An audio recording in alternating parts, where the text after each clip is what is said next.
لیکن با پیری نارسیده و توبه پیری را نکرده که در جوانی چکار کرد؟ سفر کرد، رفت بر جای رفت که دیگر در اونجا این کار دنیای تو دیگر سبب نمی شود. در اونجا جایی هست که دیگر برای تو خجالتی تو دیگر هیچ معنی ندارد. آدم پشیمانیش در همین دنیاست. پشیمانی را در همین دنیا بکن، در اونجا دیگر پشیمانی سود ندارد، فایده ندارد. سبعتون، انس روایت میکنه حدیثه، سبعتون یظلهم الله فی ظل یوم لا ظل الا ظله. 7 طایفه هست در روز قیامت که خیلی روزی گرم هست، خیلی روزی دهشت است. هیچ کس بر هیچ کس نزدیک شدن نمیتواند. چگونه که خدا در سوره و نازعات میگه یوم یفر المرء من اخی و امه و ابی و صاحبتی و بنی. اون روز روزی است که برادر از برادر میگریزد. مادری که به جان و جیگرش فرزندش بر اون نزدیک است، فرزند دیگر نظری رحمت نمیکند. پدر از فرزند میگریزد. همه مشغول چی هستند؟ آیا نجات میافته باشم یا نه؟ همه در این فکر هست. همان روز سایه هست، سایه عرش میگن او را. همین سایه عرش در بالای کیست؟ پیغمبر خدا را گفت 7 طایفه در زیر این سایه است. یک تایو کی است؟ شاب نشأ فی عبادت الله، جوانی که در جوانی خدا را عبادت کرده است، در سایه عرش است. شما پشیمان نشین، شما آرزو به سوی عرق نوشیدن و زنا نکنید، بلکه شما گریبانای خدا بگیرین، بگین هزارها بار شکر خدایا ما را تو به سوی خودت در این جوانی هدایت کردی. هزارها بار شکر گفتن، نماز شکرانه بخوانین، زیرا بسیار پیرانسالایی هست الحال که میگویند چرا در جوانی ما نکردیم. این افسوس را در پیری میخری. اگر به شرط با را به پیری برسی دیگر فایده ندارد. حرکت کنین، هیچ کار صد راه شما را نگیرد. در هیچ فتنه و در هیچ ترس و وهم داده نشین، بلکه راه خدا را پیشه بگیرین. انشاءالله شما نجات میابین. عبدالرحمن ابن عوف خدا رحمت مغفرت کند، بهترین صحابه پیغمبر خداست. وقتی که بچهش در جنگ نابود شد، دادرش در جنگ نابود شد، پدر عوف عبدالرحمن نزد پیغمبر آمد، گفت پیغمبر خدا بچه من در جنگ ناپدید شد، او را دشمن ها اسیر گرفتن، چیکار کنم؟ رسول الله گفت پدر عبدالرحمن تو شکست دل نشو، تو رفته در خانه نماز بخوان، بگو لا حول ولا قوت الا بالله العلی العظیم. هیچ قوت و توانایی نیست مگر بر همون ذات است. هر کاری که میکند او ذات میکند، تو بر او تکیه کن، پیش من شکایت نکن. وقتی که این پدر میگه آمد بالای جای نماز، طبق گفته پیغمبر خدا را که عمل کرد، هر روز میگه این کلمات میگفت. بناگاه از بین 1 ماه گذشت که فرزندش از اسارت دشمن ها نجات یافت. با بزم این 100 شتر دشمن گرفته خانه پدرش آمد. پدرشان گفتند هزارها بار شکر به سوی تو ای خدایی که من تو را به عظمتیت خواندم و از تو من مدد طلب کردم. شما هم هر مشکلاتی که بالای شما میاد، هر فتنه‌ای که بالای شما میآید، شما چیکار کنید؟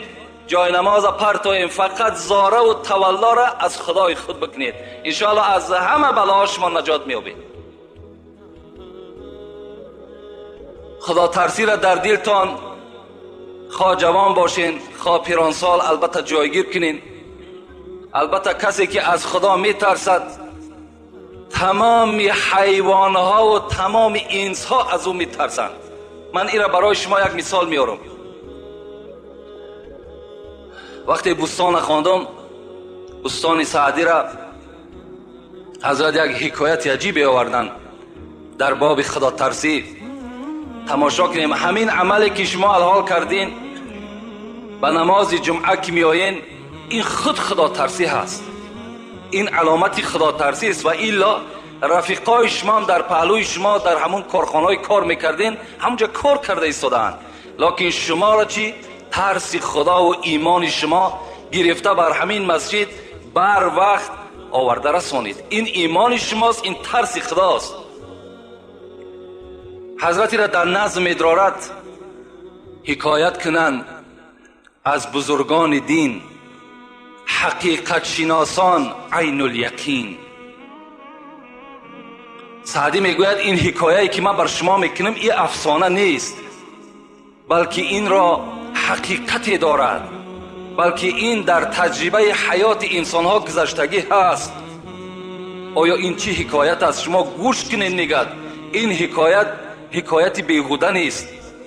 حکایت کنن از بزرگان دین، حقیقت شناسان عین الیقین، که صاحب دل بر پلنگ نشست، همه رفت رهوار و مار به دست. یکی گفتش ای مردی خدای، بدین راه که رفتی مرا راه نمای. یک صاحب دل، یک خدا ترس مثل شما در بالای پلنگ میگه سوار بود. مثل ما و شما خر و اسب سوار میشیم به آسانی، او صاحب دل پلنگ به آسانی سوار شده است و در دستش یک درنده دیگر مثل مار حرکت کرده رفته است. یک شخصی میگه از پیشش برآمد گفت ای مردی خدای، بدین راه که رفتی مرا راه نمای. همین راهی که تو برای خودت اختیار کردی این چه خیل راه بود؟ تو از کجا چی کردی که درنده رامی تو شد، نگین سعادت به نامی تو شد؟ این مرد میگه سوالش کرد چیکار کردی که این درنده، این پلنگ است، این مارم درنده هست، اینا چیکار کردی به تو رام شدن؟ حضرت چی گفتن؟ گفتن وگر ور پلنگم زبون است و مار، وگر پلنگم زبون است و مار، ار پلنگم زبون است و مار، وگر فیل و کرگت شگفتی مدار. حضرت میگه گفتن این پلنگی که من سوار شدم، این ماری که در دست من است، اگر ای برادر فردا ببینی که من بالای فیل سوار هستم و در دستم کرگس است، یعنی فیل هم درنده است، کرگس هم درنده است، شگفتی مدار. تو در تعجب نره، تو در تعجب نره که من فردا باز پلنگ سوار بشم و در بالای دستم اگر کرگس بگیرم. برای چی؟ تو هم گردن از حکم داور مپیچ، تو هم گردن از حکم داور مپیچ، که گردن نپیچه از حکم تو هیچ. اگر تو هم ای برادری که سوال کننده هستی، اگر مثل من تم از گردن از حکم داور نپیچی، تو هم اگر پیروی قرآن و پیروی حدیث های پیغمبرت باشی، تمام این درنده ها به تو رام می شوند، همه این درنده ها به تو تسلیم می شوند، در صورتی که اگر تو چی باشی؟ از حکم خدای خود گردن نپیچی، همه اینا رامی تو می شوند. خدا رحمت کند عقبه ابن نافع یکی از فرمانده های اسلامی بود. میگد وقتی که رسول اکرم امرش کرد که شمال افریقا را ضبط کرده بگیر، حضرت میگد بر همون شمال افریقا حرکت کرد با همراه سربازاش. وقتی که به افریقا رسید، یعنی افریقا میگه ما و شما، وقتی که به اون موضع رسید، یکی از سربازای خود روان کرد، عسکری خودش گفت پیشکی برو کنی نظر کن که یگان موضع خوب برای ساختن خانه باشد، مرا خبر بده. آنجا ما برای شما خانه میکنیم، از آنجا حمله بعد به سوی شمال افریقا میکنیم. حضرت میگر آمدن، این عسکر آمد، میگر نظر کرد، یک جای خیلی موافق دید، گشت آمد پیش عقبه، گفت عقبه یک سرزمین دیدم به نهایت موافق است برای خانه، لیکن به نهایت شیر، پلنگ، شغال و مار عفیش به نهایت زیاد بود. حضرت گفتن من اونجا میرم. انسان از خدا که میترسید از درنده چرا بترسد؟ آمد میگد از پیش همون جنگل ایستاد و گفت ای گروه شیرا، ای گروه پلنگ ها، ای گروه شغال، ای گروه مار عفی، شما میدانید من کی هستم؟ من عقبه ابن نافع هستم. من از خدا میترسم. من پیرو قرآن، پیرو حدیث های پیغمبر خدا هستم. بر شما بر نرمی میگم همه تان این سرزمین ترک کنین که ما اینجا خانه میسازیم. حضرت میگد بلند این آواز داد. عسکرها در تعجب افتادند آیا این حرف عقبه را میشنود؟ میگه از بین 1 ساعت گذشت.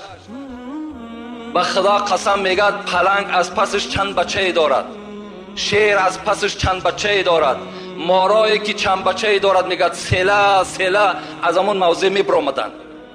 سربازا تعجب شدن، گفتند همشون برآمد عقبه بیاین حمله میکنیم همشون میکشیم. نه گفت، ما به اینها مراجعت کردم، همچو یک بنده خدا ترس به اینها مراجعت کردم. اینا میدانند که عقبه از خدا میترسد، از این خاطر این سرزمین برای ما و شما ترک کردن تا که ما و شما اینجا خانه بسازیم. بین یعنی حضرت گفتن حکایت کنن. این حکایتی که ما کردم سعدی میگد این حقیقت دارد که این از دوره پیغمبر خدا را صحابش به وجود آمدگی است. نظر میکنیم به خدا ترسی حضرت عمر. یک خدا ترسی از حضرت عمر را به شما میگم، بعدا انشاءالله موضوع خودمان آغاز میکنیم. حضرت عمر خدا رحمت و مغفرتش کند که بی نهایت ما عاشق عمر هستیم. عمر را بی نهایت دوست هم می‌داریم، زیرا که تمام وجودش از خدا میترسید، بی نهایت از خدا میترسید. رسول اکرم بیهوده نگفتند لو کان بعد نبی لکان عمر ابن الخطاب. اگر پیغمبری ختم نمیشد هر آینه بعد من پیغمبر عمر بود. این گپ نمی گفت. عمری که رسول اکرم قصر او را در جنت دیده بود و حتی گفت من داخل قصر تو نشدم زیرا که غیرتی تو بالای من غلبه کرد. همان عمری که یفر من ذله الشیطان. رسول اکرم گفت عمر تو وقتی ره میگردی شیطان از سایه تو میترسد برای که تو از خدا میترسی. همین عمر عادت داشت که شبها در همان محله مدینه، در شهر مدینه سیر کند، تا به روز خواب نمیکرد.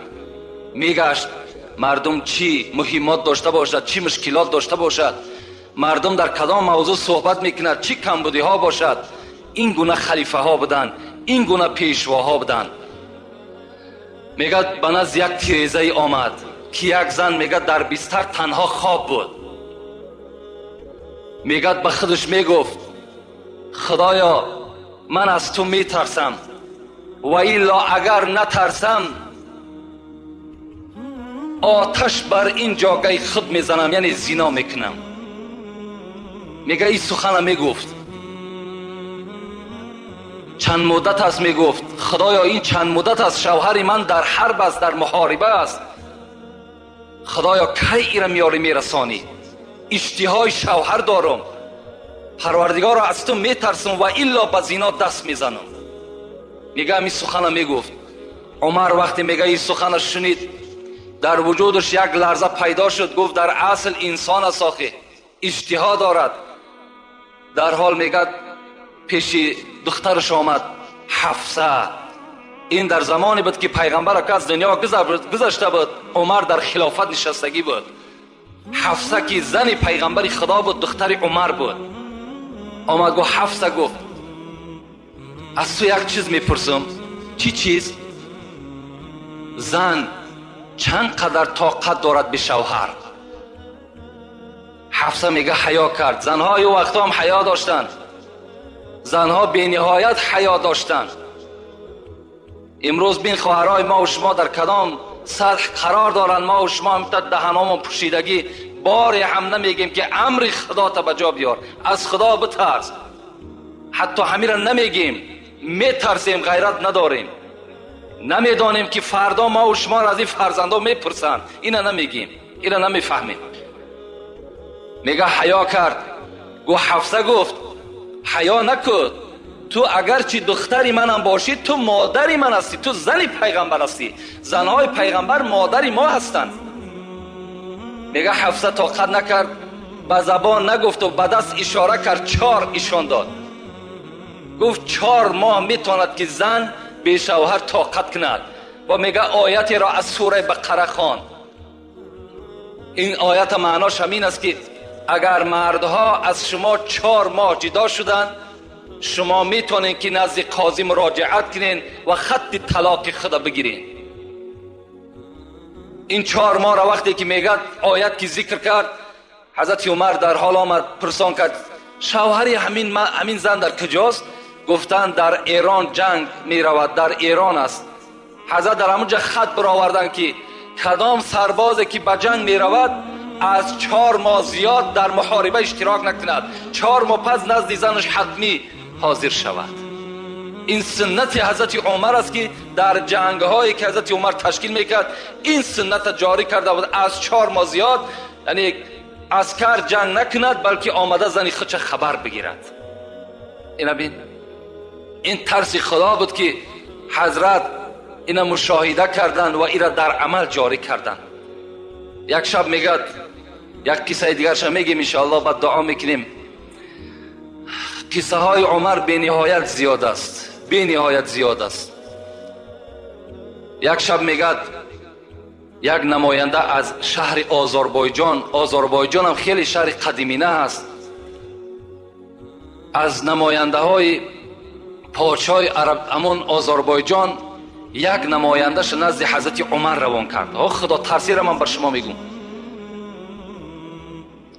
وقتی میگه این نماینده آمد شهر مدینه در رسید، شب بود. گفت خانه اگر عمر برم در شب تشویش می شود، شب در مسجد شب میگذرانم، سحر انشاءالله آن پیغامی که پادشاه بر من کرده است بر عمر میرسانم. شب میگه آمدم داخل مسجد در آمدم، همین نماینده آذربایجان. وقتی میگه در آمدم در مسجد نشستم، از یک گوشه مسجد میگه شب بی وقت بود، گریه می آمد، صدای گریه می آمد. کسی می گفت پروردگارا مرا ببخش، پروردگارا گناهایی که من کردم جملگی را ببخش، خدایا مرا از بندگی خود دور نساز، پروردگارا عاقبت کار مرا به خیر بساز. میگه هم تا کسی بود میگفت دعا میکرد، گریه میکرد. و ناگاه میگه من مشتاق شدم، از دعای او لذت میبردم. وقتی میگه دعاش تمام کرد و میگه در گوشه مسجد نشست، به نزدش قدم زنان رفتم و در پهلوش نشستم. گفتم ای عاشقی خدا تو کی هستی؟ میگه حضرت به جانب من نگاه کرد، گفت من عمر ابن الخطاب هستم. میگه در وجودم یک لرزه پیدا شد، من آوازه عمر شنیده بودم، عمر ندیده بودم، در حالتی که عمر با پادشاه بود. میگه گفتم در این بیوقتی شب حضرت تو روز تا بیگاه مشغول هستی، شب چی میشود که راحت میکردی؟ حضرت میگه گفت ای برادر اگر من شب خواب کنم حق این بندگی خدا را کی میکند؟ اگر روز به خواب برم حق این رعیت، حق این مردم کی به جا میارد؟ برای پسر خطاب خواب شب خواب روز حرام است. حضرت میگه هم تا مراجعت کردن، تا به روز میگه صحبت کردیم، سحر میگه بامداد یک جایه باز در همون مسجد خواندیم و میگه به جانب من گفت یگان پیغامی داشتی؟ میگه گفتم من از آذربایجان آمدم، از پادشاه خود یک هدیه برای شما آوردم، او را میخوام که به شما تسلیم کنم.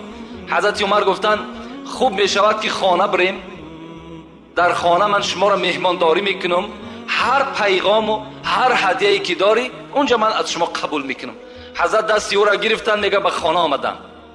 وقتی در خانه در آمدن، اون زمان میگه زنی حضرت عمر دختر علی بود، ام کلثوم.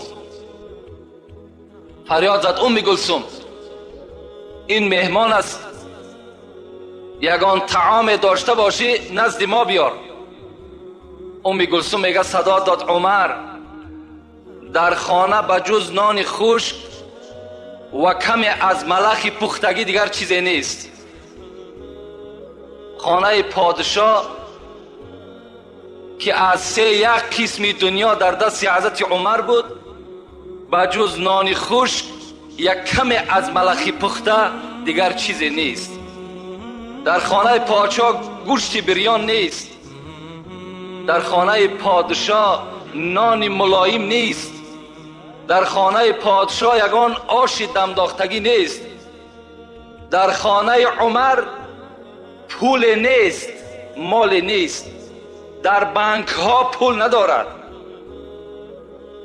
حضرت یک کمی خشک میگه نان آوردن. این نماینده آذربایجان میگه وقتی که من زیر دندان میماندم، دندان من در اون نان گذر نمیکرد، نمیگرفت، لیکن عمر میدیدم آهسته آهسته میگه همون نان میخورد. وقتی که بالای که جای نشستم فقط زمین خالی بود، چیز پرتافتگی نبود. بعد از این میگه به جانب من گشت گفت چی هدیه داری؟ میگه لطمه کشاده کردم همون روی ما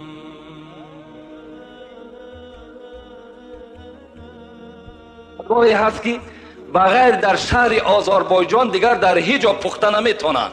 اینا فقط کیبانه های آذربایجان پخته میتونند و اینا فقط پادشاه ها میخورند، دیگر هیچ کس نمیخورد. عمر میگه وقتی نگاه کردم از این سخنهای من چنان میگه پیشانی ها رگه هاش میخیست. میگفت فقط همین مقدار است؟ گفتم بله همین مقدار است. گفت فقرای مسلمانی که بیرون مدینه زندگی میکنن اونها را که حولا میتد؟ میگه گفتم آخی این باعث شماست. میگه گفت دستمالت جمع کن، این هدیه را برده به پادشاه بده، بگو اگر دفعه دیگر همچنان معامله به عمر میکند به خدا قسم رگهای گردنش میبرم. اینجا مسلمان ها گشنه و تشنه و حلوا را عمر بخورد. بین این خدا ترسی را بین. حضرت خوراک ملایم برای خود اختیار نمی کردن، برای که ترسی خدا داشتن. رأس کل الامر مخافت الله، سر همه کارها ترسی خدا هست. ما و شما باید که در خودمان ترسی خدا را جایگیر بکنیم، از خدا بترسیم. انشاءالله ما و شما هم در دنیا هم در قیامت البته سربلند هستیم.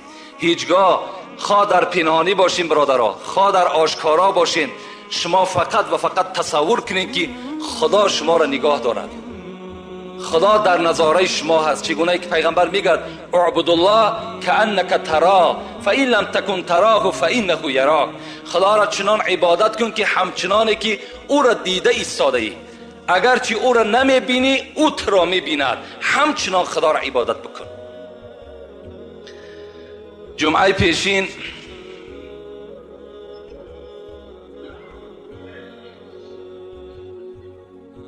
موضوع ما و شما درباره مرگ بود و شدت مرگ بود.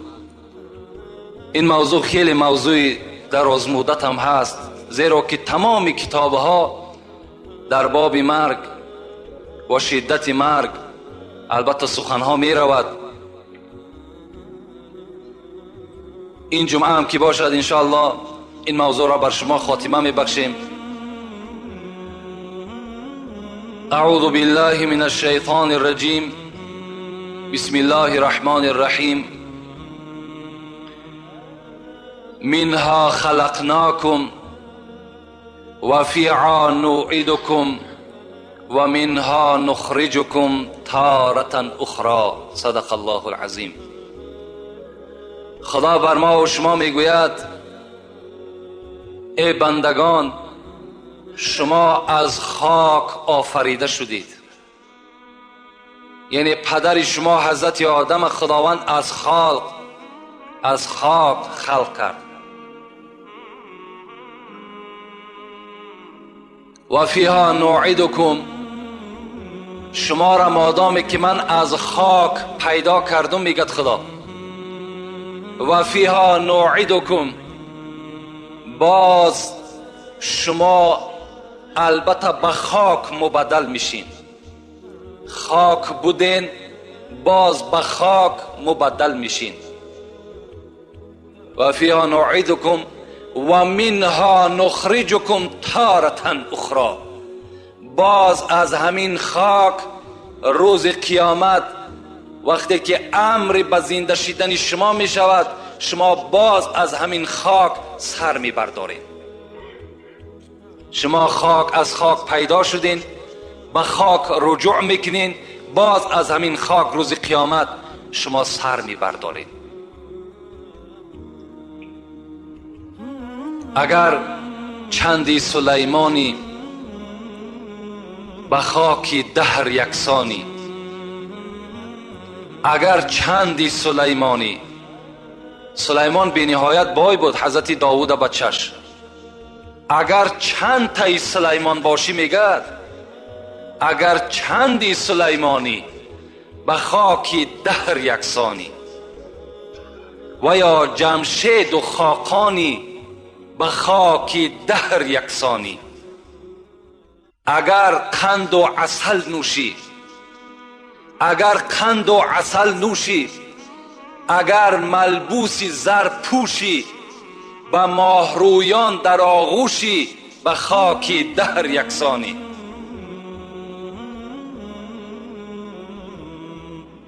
اگر قند و عسل نوشی، اگر ملبوس زر پوشی، به ماهرویان در آغوشی به خاک دهر یکسانی.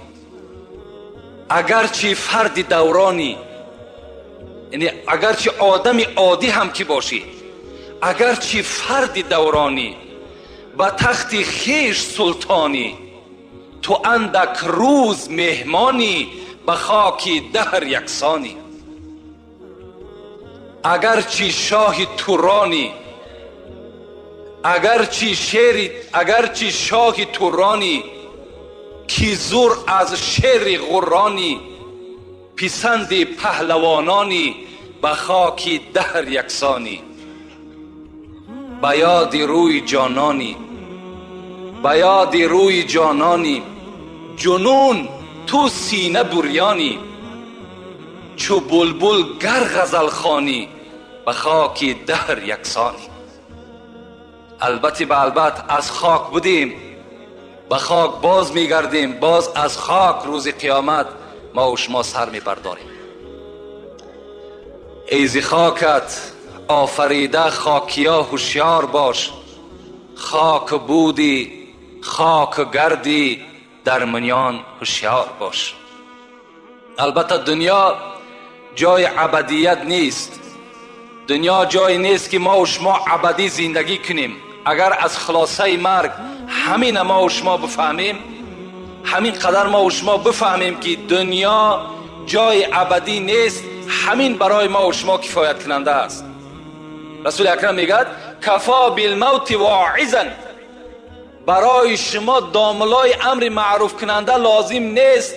در صورتی که آدم عاقل تابوت بیند باید که عبرت بگیرد. میگه پیغمبر تابوت برای شما داملا هست، تابوت برای شما خود مولوی هست، همون خود برای شما عبرت هست.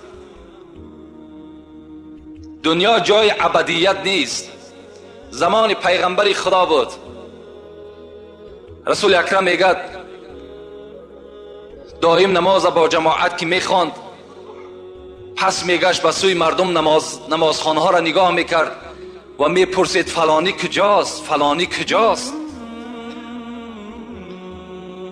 یک مرد و زن بی نهایت در پشت رسول اکرم دائما نماز با جماعت ادا میکرد.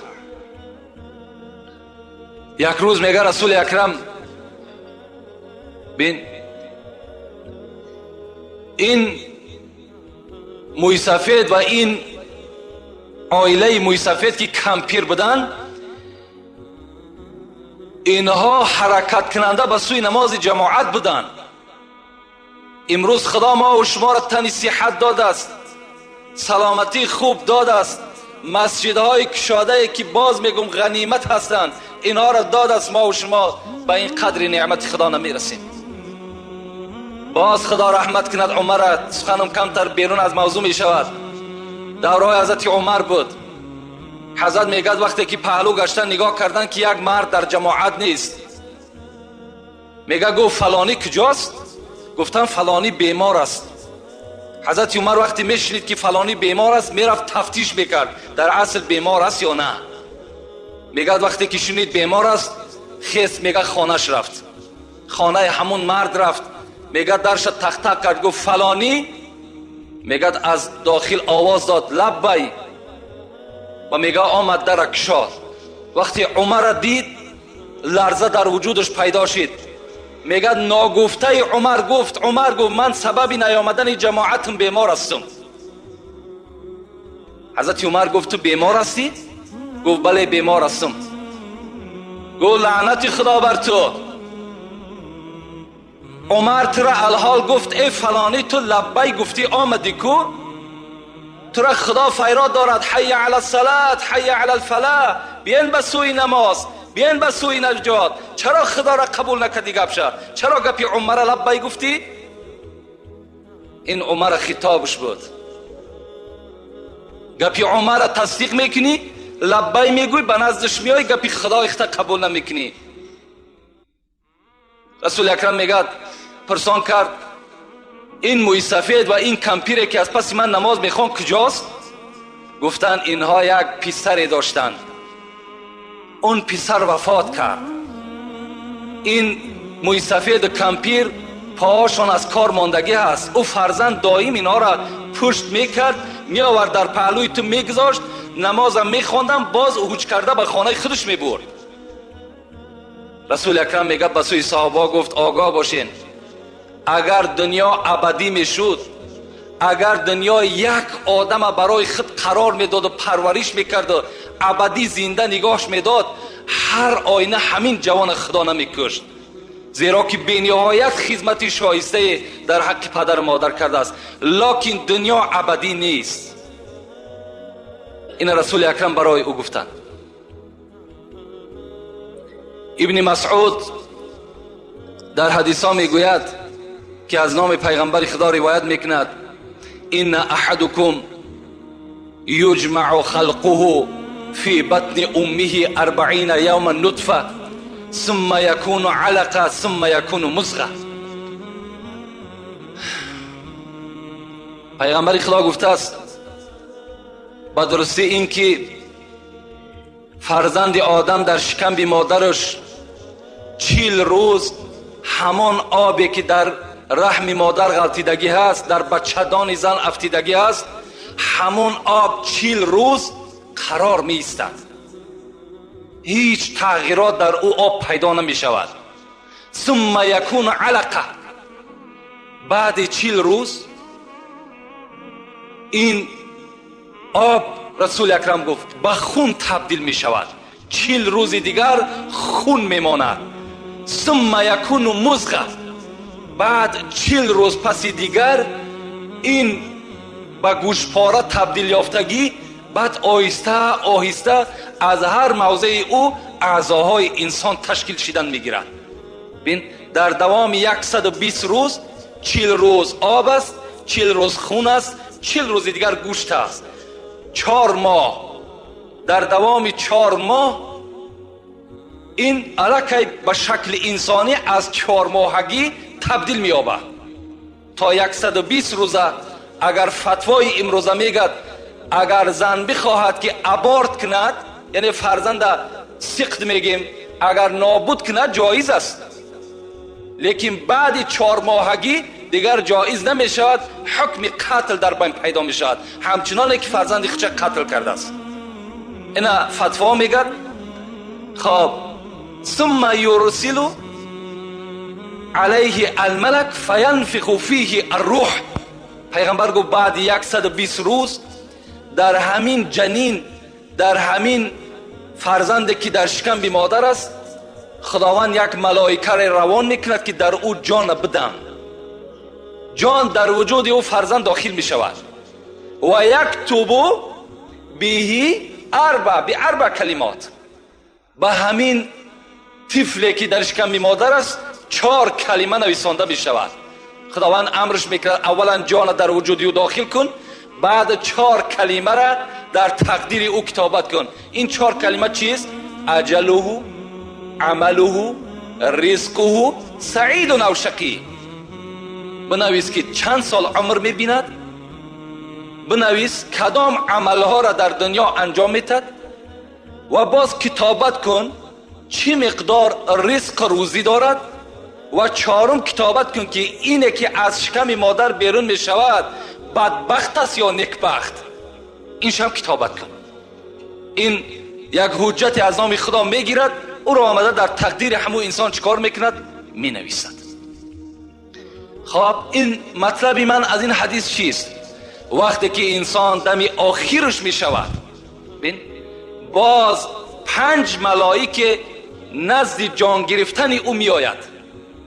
یکمش داخل می شود می گوید السلام علیک یا عبدالله، ای بنده خدا، سلام و رحمت خدا بر تو. اگر بنده نمازخوان و بنده خدا ترس باشد هم تا معامله از جانب این 5 ملائک پیش از جان دادن می شود. می گفت است السلام علیکم ای بنده خدا، انا مؤکل به ارزاقک. اگرچه رزق رسان تو خدا بود لیکن من همان ملائکه بودم که او رزق به تو می آوردم می رساندم. فطلبت الارض شرقا و غربا فما وجدت من رزقک لقمتا. امروز من تمام روی زمین دور زدم لیکن از رزق تو ای بنده خدا یک لقمه دیگر نیافتم. رزق تو تمام شد. بنده از جانب رزقش امیدش کنده می شود. دویمش داخل می شود. من هم تا سوال سلام می دهد. من کی هستم؟ من همان ملائکه هستم که بر نفسهای تو وابسته بودم که نفسی تو را بیرون می بردم درون می دراوردم. امروز هرچی که کافتم دیگر از نفسی تو دیگر نفس نیافتم. یعنی نفسهای تو هم چی شد؟ تمام شد. رزقی تو تمام شد، نفسی تو تمام شد. داخل می شود دیگرش من وابسته بر نوشیدن آبهای تو بودم. امروز بالای زمین دور زدم برای نوشیدن تو یک قطره آب نیافتم. امیدت ای بنده خدا از نوشیدنم کنده شود. از نوشیدنم بنده در او حالت چی می شود؟ امیدش کنده می شود. دیگرش داخل می شود می گوید من وابسته بر قدم های تو بودم که قدم تو را پیش می بردم پس می بردم با حکم خدای تو. امروز بالای زمین دور زدم لیکن در هیچ جا دیگر تو قدم زدن نمی توانی. قدم تو هم کنده شد. پنجمش می گوید من وابسته بر اجل تو بودم، وابسته بر روزهای تو بودم. امروز هرچی که سراغ کردیم بالای زمین دیگر از حیات تو هیچ روزی نیافتم. بنده از این شنیدن اینها البته آگاه می شود که من دیگر در این دنیا قرار من حیات من تمام شد. این ملائکه‌ای که از اول آمدن چه ها کردن؟ ملائکه که آخر آمد چی را البته انجام داد. عبدالله ابن عمر ابن العاص میگوید کان ابی کثیرا ما یقول اینی لاعجب من الرجل. همین عبدالله ابن عمر ابن العاص، این اون عمر نیست، میگوید من پدر داشتم، پدرم عاص نام داشت. میگفت که من تعجب میکنم، پدرش به همین عبدالله میگفته است من الرجل الذي ينزل به الموت و معه عقل و لسان لا يسفه. میگه از پدر میشنیدم که برای چی که همین آدم‌هایی را که مرگ بالاشان میآید در زمانی که زبانشان کار کردی سای، در زمانی که عقلش با همراهی خودش هست، چرا که وصف نمیکنن که مرگ چگونه سخت است؟ چرا وصف نمیکنن؟ عبدالله میگه وقتی که همین پدر ما اجلش آمد بالای سرش آمدم گفتم پدر تو دایی میگفتی که من در مردم تعجب ده هستم که زبانهاشون کار میکرد، عقلهاشون با خودشون بود، چرا که شدت مرگ بر ما بیان نمیکنن؟ امروز بالای تو همین شدت مرگ آمده است، چرا صفت نمیکنی؟ میگه پدرم به جانب من گفت الموت اعظم من الوصف. عبدالله گفت در حقیقت من میگفتم که چرا مردم وصف نمیکند، لیکن این شدت مرگ، بزرگی مرگ از وصف کردنم بالا بوده است، این را وصف کردن نمیشید است. ولکن سأوصف منه شیئا، لیکن عبدالله من بر تو کمی از این را بر تو بیان میکنم که شدت مرگ چگونه من حس میکنم. حضرت چی گفتن علی کتف جبل رزوه. الحال گفت عبدالله من حس میکنم که من نمیدانم که بالای همین کتف من همون کوی رزوان هست یا نه، لیکن حس کرده ایستادم که همون کتف من در یک کوی کلانی که در پهلوی خانه داریم بالای کتف من است. من کتف مجموع مانده نمیتونم. من همتا تصور کردیستم. و دویم چیزی که حس میکنم الروح تخرج من ثقب الابره. همون پلوش سوزن میگه ما و شما. آیا همون سوراخی سوزن گفت دیده عبدالله؟ حس میکنم که نفس من فقط به همون سوراخی برآمده است. چنان یک مشکلات بالای من آمده است که همین شدت مرگ هم تا حس کردم بالای کتفم یک کوه هست و نفس من به مثل همون سوراخی سوزن میبراید. و فی جوفی در شکمم باشد شوکتون اوسج. در داخل همین روده های من حس میکنم که بوته خار مرغیلان داخل است که هر یک رگ مرا او میخلاند. همچنان گو حس میکنم. و دیگر وصفی که بر تو کنم گو عبدالله این است که من در همین زمینی که خوابم الحال زمین آسمان در بالای من نزدیک آمده است. فکر میکنم که بین این الحال من جقیده میشم. آیا همته هست؟ عبدالله که میفهمید اینها یعنی علاقه در بگیم یک خیالات این بنده، علاقه در روح این بنده گذشته سی. خدا همتا شدت مرگ به بنده همتا ایشان میتر، اگرچه چشم انسان او را نمیبیند. اینا البته شدت مرگ هستند، شدت موت هستند. مرگ البته آمدنی هست، در آمدن مرگ هیچ شک و شبهه‌ای نیست. شاعر عرب میگه الموت یأتی بغتة. مرگ ناگهان به سر بنده مؤمن می آید. مرگ پیشکی حجت ندارد، پیشکی یگان دستخط ندارد، یگان مکتوب روان نمی کند، بلکه ناگهان به بالای بنده چکار میکند؟ هجوم میکند. در هر حالت ما و شما البته تیار باشیم. چگونه ای که رسول اکرم پرسیدند من اکیس الناس، من اکرم الناس، زیرکترین مردم کی است؟ کی است؟ از همه زیرک، از همه چقان، از همه هوشیار کی است ای پیغمبری خدا؟ و کی است از همه دیده مکرمترین انسان در نزد خدا کیست؟ رسول اکرم چی گفت؟ گفتند من یذکر الموت،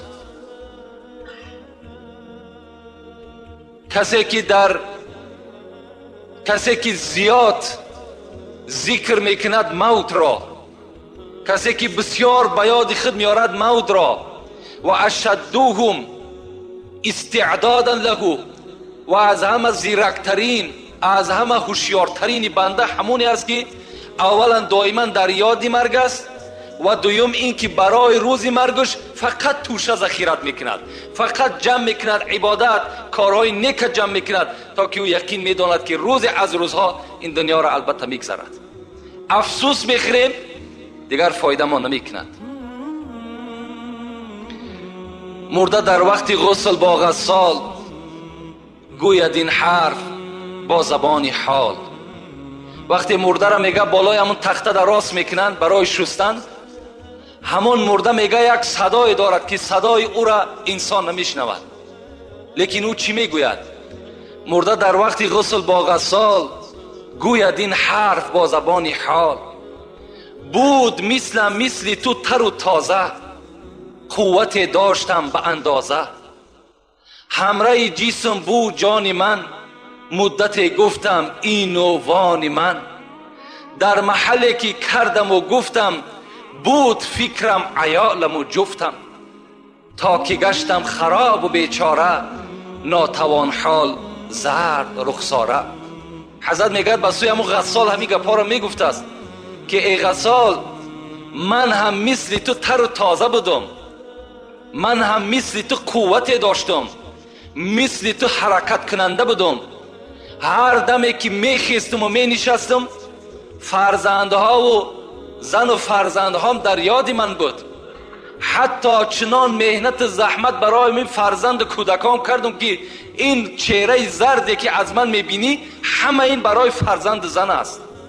مهنت ها میکردم، لکن امروز چیکار کنم که مرگ بالای من آمد و مرا بالا برای شستن آماده کردن. من خود دیگه غیرتی ندارم که بدن خود بشم. میروم برای زیمو باریک، در دوام میگفته است، میروم برای زیمو باریک، میدرایم به خانه تاریک. البته راه میرم که خیلی راه باریک است.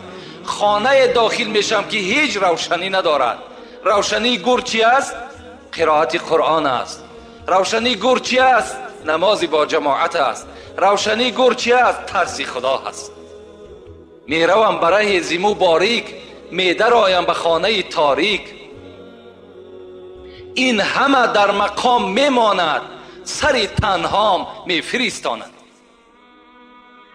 همه آن چیزایی که من در دنیا ذخیره کردم، همه آن چیزایی را که من توپ کرده جمع کردم، همه این در مقام میماند، سر تنها میفرستاند، سر تنهای مرا میفرستاند. در دوام گفت آنچه بگذشت وقتی جان دادن، شرح آن را خدای داند من. آن چیزی که وقتی جان دادن من گذشت، ای را بجز خدا و بجز من دیگر هیچ وصف کردنش ناممکن است. آنچه بگذشت وقتی جان دادن، شرح آن را خدای داند من. بعد از این عقوبه هاست پی در پی، می ندانم چی بگذرد در وی. بعد این جان دادن من میدانم که چند عقوبه های دیگر، عذاب گور است، سوال منکر و نکیر است، گذشتن پول صراط است، دادن نامه اعمال است. آیا اینهاش چگونه بر بالای من میامه باشد؟ اینش من نمیدانم. حضرت در آخر ما و شما را همان مرده نصیحت میکند. زنده ها که نصیحت دارند، مرده بر ما و شما چی میگوید؟ گوش باید بشنود این را. برای این سخنهایی که میگیم، برای این گوش انسانی در کار، گوش عاقلی در کار، گوش آدم در کار که این گپ در اصل قبول کنه. گوش باید که بشنود این را، بکند فکر جان شیرین را. برای این سخنها گوش در کار. گوش سر با جمله حیوان همدم است، گوش دل مخصوص نسل آدم است. برای این سخنها گوش دل لازم. گوش باید که بشنود این را، بکند فکر جان شیرین را. چشم باید عبرتش بیند، بر سر جاده عمل شیند. با چشم میبینی مرده را میشوی، با چشم میبینی تابوت را میبرداری، با چشم میبینی مرده را در لحد جا میکنی، لکن تعجب آور است که خود عبرت نمیگیری. خود به خود نمیای که فردا من هم داخل این قبر هستم، من هم البته یک مردشوی را بهر من میکابند. این شب به یاد ما و شما نمیآید. چشم باید عبرتش بیند، بر سر جاده عمل شیند. عقل باید کار فرماید، مرده را بیند و به خود آید. حضرت میگه مرده را که دیدین به خود بیاین، همون خود مرگ است. اون حالی که او برادر گرفتار است، او را مرگ هم تکرده است. من بر شما نمیگم که تمنای مرگ کنید، زیرا ابو هریره روایت میکند، حدیث پیغمبر خدا را رسول الله گفت است لا یتمنى احدکم الموت. امتان من، شما مرگ آرزو نکنین. نگین که خدایا مرا تیزتر از دنیا ببر. ایرا نگین که شما گناهگار میشین. نگین که خدایا مرا تیزتر از دنیا ببر. برای چی؟ برای این است که رسول الله میگد که لعلکم یزداد، اما محسنا لعلکم یزداد. اگر تو آدمی نیکوکار باشی شاید نیکیت زیاد شود.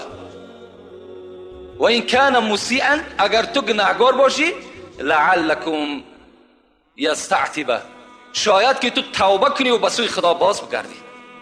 از این خاطر گفت شما مرگ هیچگاه افسوس نخورین، هیچگاه تمنا نکنین، لکن استعید للموت قبل نزول الموت.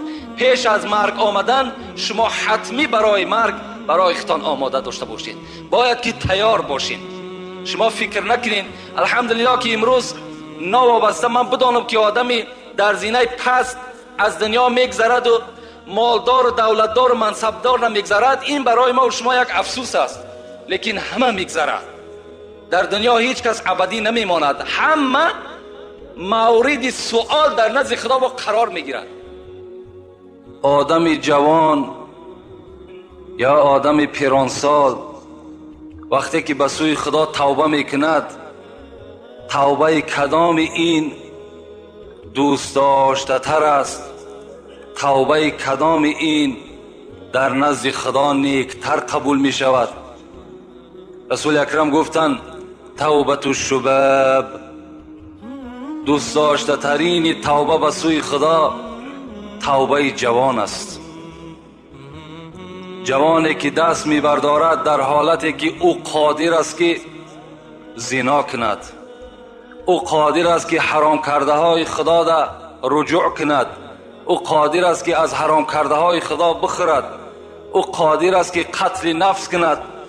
لیکن همه این کردارهای بد یک جانب میگذارد و پای خدا به سوی مسجد آموخته میکند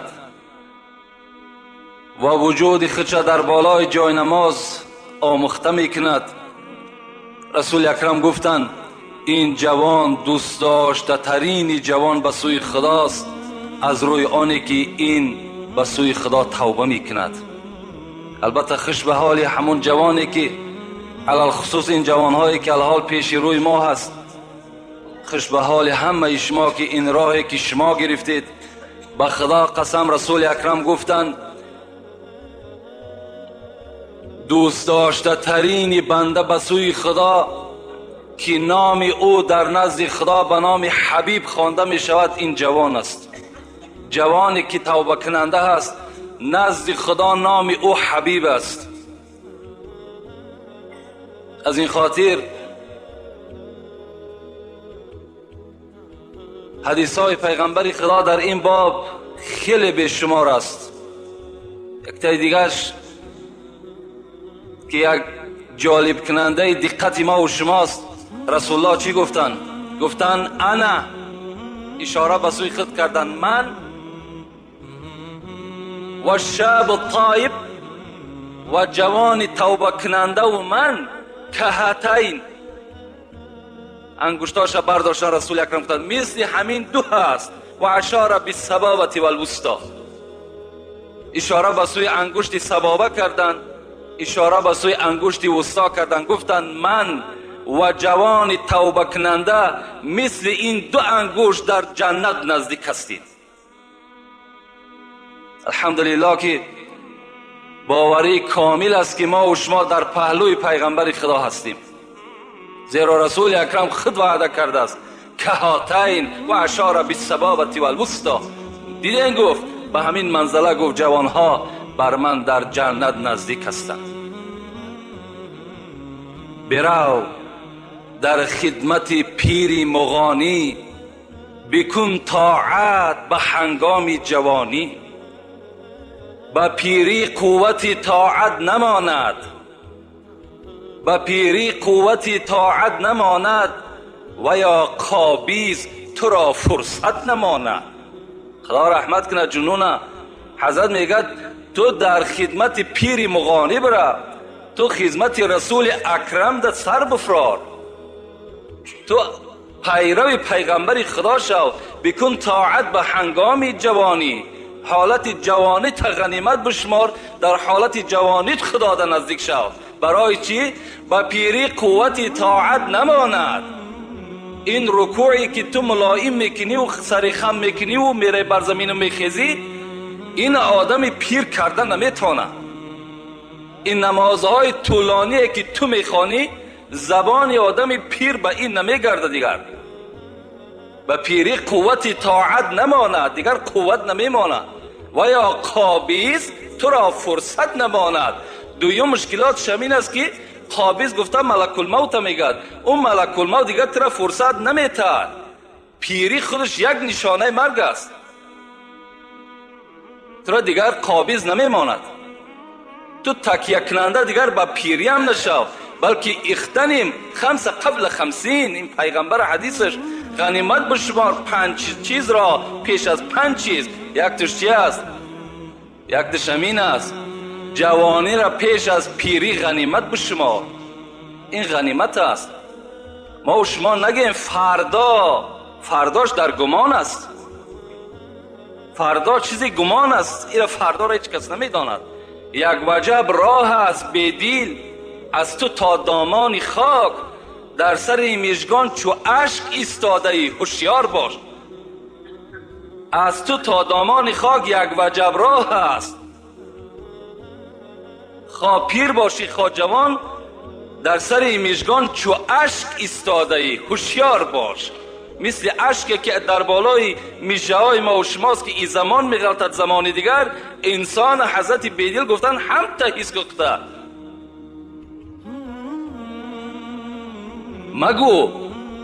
مگو ای تشنه فردا آب نوشم. مگو ای فردا آب نوشم. مگو ای تشنه فردا آب نوشم، با پیری در راه طاعت بکوشم. اینا نگو تو. برای چی؟ با بوی پیری چندین نوجوانی برفت به توبه از این دار فانی. زیرا که بسیاری جوانهایی بود که غافل بودن، به عقل بودن، اونا تکیه کردن که خیلی پیر کشیدیم، حاضر قابلیت کار دارم، دوادو میکنم، کار دنیا را انجام که دادم، بعد پیر کشیدم، از همه که ماندم خدا را عبادت میکنم. لیکن حضرت گفتن با بوی پیری چندین نوجوانی برفت به توبه از این دار فانی.